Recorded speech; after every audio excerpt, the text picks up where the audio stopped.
everyone, welcome back to my channel. Today's video is a fun one because it is an update of all of the pans I have in my collection to date. And so I did one of these in January, and I'll be continuing to share all of the products that I shared in January, plus all of the new pans that I've hit pan on, because one, I don't expect you to remember what products I had pan on in January, and two, I think it's really cool to see how much I've expanded the pan since January if you go back and watch that video as well. It was really fun pulling all of these products out for this video and seeing just how well loved my collection I feel like is in general.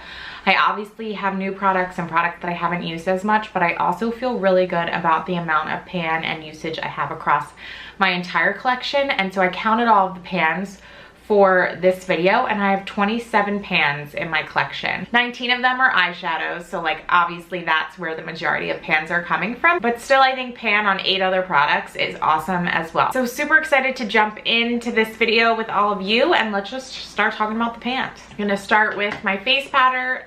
You all know this one. This is my IT Cosmetics Bye Bye Pores Press Powder. It is in my project pan as we speak, and I am hoping to get this done in the next few months. I think it's a great face powder. I definitely hit pan on this way faster than I thought I was going to, and I think that's just like a big difference between like pressed face powders and loose face powders. I feel like loose face powders last forever, and pressed face powders you use up rather quickly. So continuing to expand this pan here. The next one is another one you're super familiar with if you watch my Project Pan series, and this is my Fenty Beauty Bronzer in Island Ting, and I've continued to expand this pan since I rolled it into that project. When I rolled it into that project, it had a tiny little sliver of pan on it right around the ring, and now I've expanded it quite a bit, and we're just continuing to see progress on this one, and I've thoroughly enjoyed using this in my project pan. Next are highlights, the first one being my Becca highlight in Champagne Pop. As you may know, Becca is no longer a brand, although I do believe Smashbox actually picked up this highlight, so you can still get it if you'd like to, but I absolutely love this highlight. I have a pretty good size pan in a highlight. I'm impressed with that size of pan for a highlight. I have used this a lot when I've done other people's makeup, and I think I've also expanded the pan because I've used this like in the summertime on my collarbones or on my shoulders, and so it's just another way to use this product. Thoroughly love this product, as you can tell by the pan. It's a great highlight. A classic highlight in my collection is my Mineralized Skin Finish by MAC in the shade Soft and Gentle. When I first started watching YouTube, this was all the rage, and in one of my project pans, I think it was last year, I hit pan on it. This has a waffle pan, so it's a little bit more difficult to see it there, but I definitely have hit part of the waffle going right down the center, which this is like a domed product, as you can probably see there. So I definitely went down through the hardest part and was able to hit pan. It's a very tiny pan, and there was a ton of product in here. I think it would take a very long time to finish this, but this is a favorite of mine. I've always enjoyed using it, and so really happy to see this level of usage on it and for that pan to grow as I continue to use this in my collection. If you watch my most recent Shop My Stash video, you will have seen that I actually hit pan on this highlight during this last rotation of Shop My Stash. This is the Benefit Cookie highlight, and I was able to hit pan while this was in my Shop My Stash rotation, which is super cool. Really proud of the progress on this one. I love this highlight. I think it has a really pretty pink shift, and it's just definitely been a favorite, and I'm so happy to see that I've hit pan on it, which like I feel validates the amount of times that I actually have used this. All right, let's talk about blush. I have pan on 3 different blushes. The first is my Makeup Geek blush in Romance. This is an oldie, but I still really love it, and I have quite a big pan in this product, so I would love to finish this at some point in the future. And speaking of this blush, it's very similar to this NARS blush that I have right here. This is a mini of it, and that has a pretty good size pan now. It used to be just a tiny little side pan, but as you can see, it's starting to move into the center.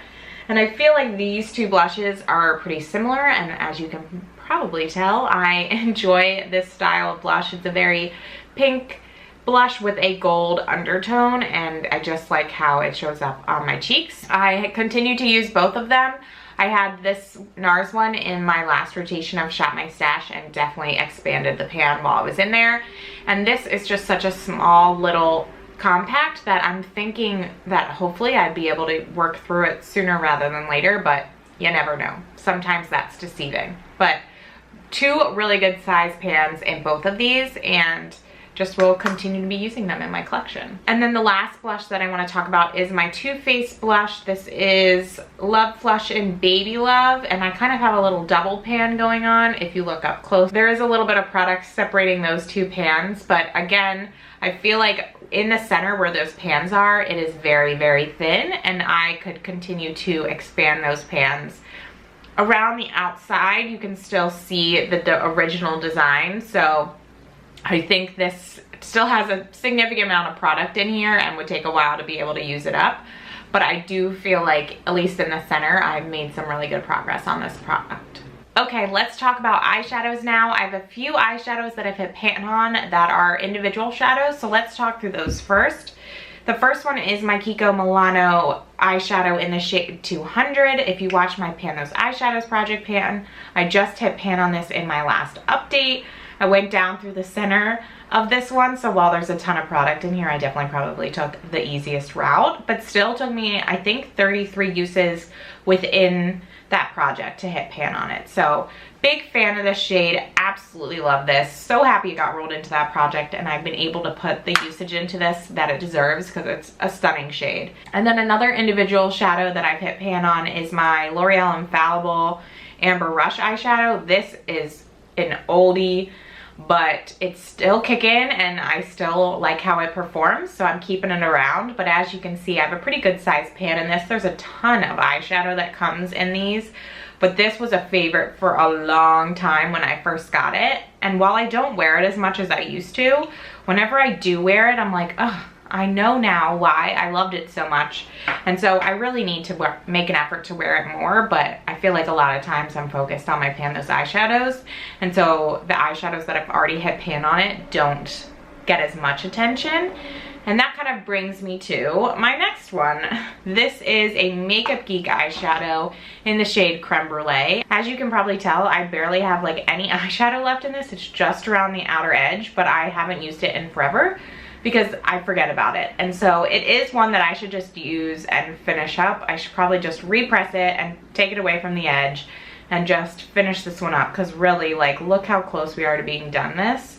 But like I said, I end up focusing on my projects that are ongoing and kind of forget about other products that are probably really close to being done. This one would be actually a good one to roll into a project pan and just finish it up as a crease shade. The rest of the eyeshadows come from palettes. So we will start with, I'd say, the 2 palettes that have the most pan. The first is my Naked Urban Decay palette, and I have pan on 3 eyeshadows in here: Naked, Sidecar, and Buck, which are right in a row: Naked, Sidecar, and Buck. They each have a tiny little pan that I hope you can see reflecting. I believe I've hit pan on all 3 of those shadows in my Pan Those Eyeshadows project, so that's pretty cool. I do just love this palette. I feel like it's a classic, and I've enjoyed being able to realize and be able to see like the amount of usage I've put into a lot of these shadows over the years with the 3 pans that are in here. So that's really cool. Next is my Lorac Pro. You'll see a ton of usage in here. I've hit pan on Cream, Taupe, Mauve, Champagne, Gold, Light Bronze, and Pewter, and I'm pretty close on Garnet and getting close on Sable, and probably even White. So a lot of pans in this one, as you can tell. I feel like this was just like my go-to palette for a long time, and so I've hit several pans in here. I don't think any of these were actually hit within a Pan Those Eyeshadows project. They were kind of just all hit naturally without trying to focus too hard on them. I would love to have some of the eyeshadows in here that don't have pan actually rolled into my Pan Those Eyeshadows project, because I'd love to kind of hit pan on all of them and then use this for a Pan That palette at some point. Not saying that we're close to doing that at all, but if I had pan on every single shadow in here, I could try that project at some point. Maybe. I think it would be cool to do. So this is definitely, like, of my collection, the one that I would do it on because of the amount of usage I just have across this. And I feel like these shadows are pretty small and powdery, so like they're pretty easy to use and make progress on. All right, next is my ABH Jackie Aina palette. I have pan on one shade in here, and it is Pinker, this beautiful shade right there. Just a tiny little pan in this one. I hit that pan in one of my Pan Those Eyeshadow project pans. As you can tell, we have a little bit of a theme here of when I'm hitting pan on my eyeshadows for the most part. Really loved that shade, used it a lot in my outer corner, and it was just a favorite for a while, and just all in all, a big fan of this palette. Super excited that it's actually been rolled back into my Pan Those Eyeshadows because I just enjoy using this in general. Another pan comes from the So Jaded Kathleen Lights collab with ColourPop, and I've hit pan on the shade Diamond. It is the Super Shock shadow in this palette. Again, was in my Pan Those Eyeshadows project pan. Used it a lot as a topper, inner corner, and like lid shade. Really pretty shade. It's kind of tough to work with. The Super Shock shadows, I feel like, don't last very long in general, and then to have this one just out in the open in a palette, I feel like it's just not, it doesn't have the payoff that it once had. And so I'm actually really glad that I used it enough to hit pan when it still was as good as it was like when I bought it. I don't think I'd be able to use it as much as I did when I hit pan, just because the quality of the product I just don't think is there anymore. But that's just that shadow because it's the Super Shock shadow within this palette. The next two palettes are my two Jaclyn Hill Morphe palettes, Volume 1 and Volume 2. In Volume 1, I have hit pan on two shades.